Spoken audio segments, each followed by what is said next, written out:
गुरुदेव, मेरा प्रश्न ये है। कहते हैं हेलो कहते हैं अधिक ज्ञान होना भी खतरनाक है। तो महाराज श्री, आप लोग के पास इतना ज्ञान है, तो क्या वो ज्ञान खतरनाक है कि वो सही है? क्योंकि ऐसा हम देखते हैं कि अधिक ज्ञान होने के बाद हम चीज़ों के बारे में बहुत गहराई से सोचने लग जाते हैं। अगर हमें स्वास्थ्य को लेकर के ज़्यादा ज्ञान है तो हम देखते हैं कि हम अपने स्वास्थ्य को लेकर ज़्यादा चिंता करने लग जाते हैं। तो महाराज श्री, क्या सही है? बहुत अच्छा सवाल। देखो, ज्ञान खतरनाक नहीं है, ज्ञान की बाढ़ आना खतरनाक है। नदी की शोभा तभी तक है जब तक उसमें पानी का प्रवाह, और पानी जीवनदायिनी है। अगर पानी नहीं है तो नदी का क्या मूल्य। लेकिन वो पानी हमारे लिए तभी तक वरदान है जब तक वो अपने दोनों तटों के मध्य है। जब तक हमारा ज्ञान हमारी श्रद्धा और आचरण के तटों के मध्य प्रवाहित होता है, कल्याणकारी बनता है। और इनका उल्लंघन करने से वो बाढ़ की विभीषिका बन जाता है। तो ज्ञान हो, ज्ञान की बाढ़ ना हो। समझ गए? दूसरी बात, एक शब्द ज्ञान है, एक आत्मज्ञान है। दूसरे शब्दों में कहूं, एक सूचनाओं का संग्रह है, कलेक्शन ऑफ इंफॉर्मेशन है, और एक अंदर की समझ है। जिनको हम ज्ञानी बोलते हैं वे सब अज्ञानी हैं, क्योंकि उनमें सूचनाएं उनके पास है, जानकारी उनके पास है, समझ की कमी।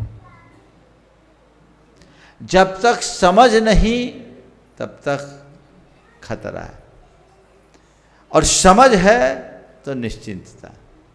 इसलिए ज्ञान समझ के साथ जुड़े।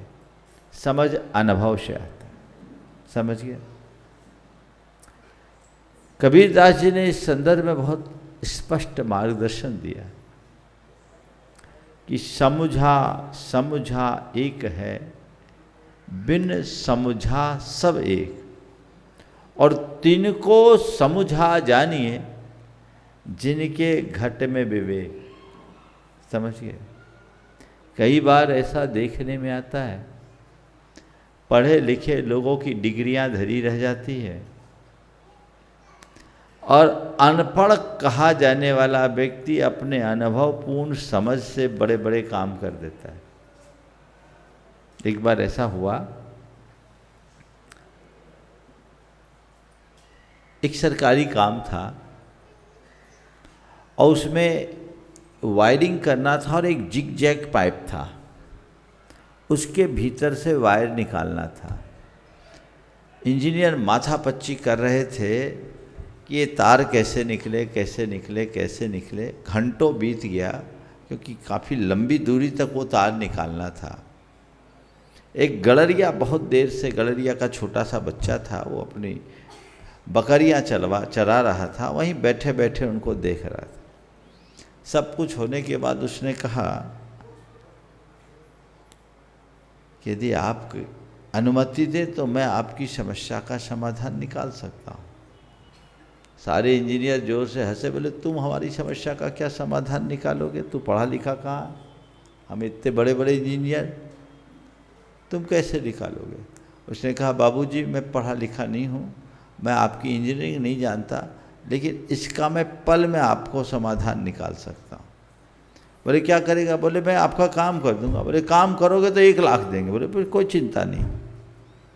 उसने क्या किया, एक चूहे को पकड़ा और चूहे की पूंछ में वो तार बांध दिया और चूहे को पाइप में घुसा दिया। चूहा इधर से घुसा, उधर से निकल गया। सब देखते रह गए, पल में उनकी समस्या का सलूशन हो गया। अब बताओ ये क्या है? ये समझ है। इसलिए ज्ञानी बनो पर समझदार जरूर बनो। समझ के साथ ज्ञानी बनोगे, जीवन अच्छा होगा।